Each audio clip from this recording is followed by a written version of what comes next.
many of the founding fathers were brewers, not just Samuel Adams, but George Washington left his recipe for porter in the New York Public Library. Thomas Jefferson had a brewery there at Monticello. James Madison had a brewery on his estate and actually proposed the idea of a national brewery funded by the government. As conflict with the British became inevitable, beer stood ready to do its patriotic duty. The taverns were as Daniel Webster said, the headquarters of the revolution. When the Sons of Liberty wanted to have a gathering, the way they got people to their meetings was they threw a kegger. It's still commonly in use today to gather a bunch of people together.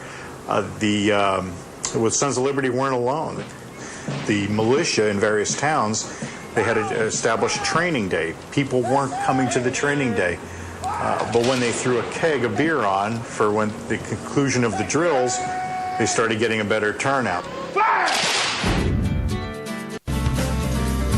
Beginning in the mid-1800s, the new breweries fostered a series of breakthroughs that ushered in the era of modern brewing. The first was commercial refrigeration, which used liquefied ammonia to keep ice frozen indefinitely.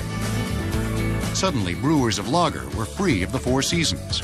Artificial refrigeration really enabled brewers to make beer year-round, to not necessarily rely on caves to do their aging, so they could now build their aging cellars above ground.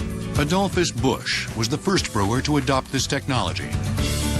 In the 1870s, he also pioneered use of the double-walled refrigerated rail car, which drew in outside air and circulated it continuously past large ice bunkers. A national system of ice houses kept a steady flow of ice onto the trains. By the 1880s, barrels of cold beer could reach from coast to coast, especially with the help of another breakthrough.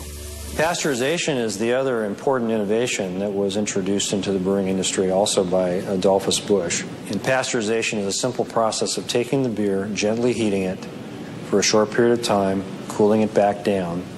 And by doing that, you're able to stop the yeast from growing and allow the beer to maintain some shelf life. Because prior to that, the beer would leave the brewery and would usually spoil pretty quickly. The beer bottle also reached maturity in this era.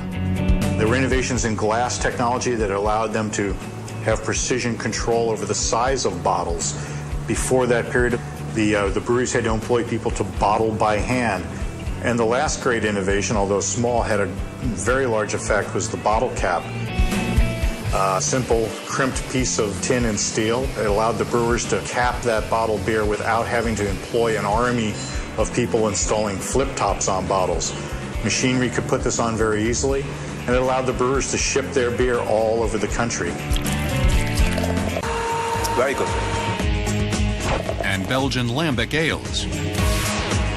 In the traditional method of making lambic beer on a Belgian farm, slats in the fermentation barn open wide, letting in wild yeasts and even bacteria to carry out the fermentation process. Of course, we're not going to rip the top off of our brewery here, so we basically track down the types of wild yeast and bacteria, good bacteria, that we're looking for and do our interpretation of this beer. One of our slogans, I think, was baby gut bacteria.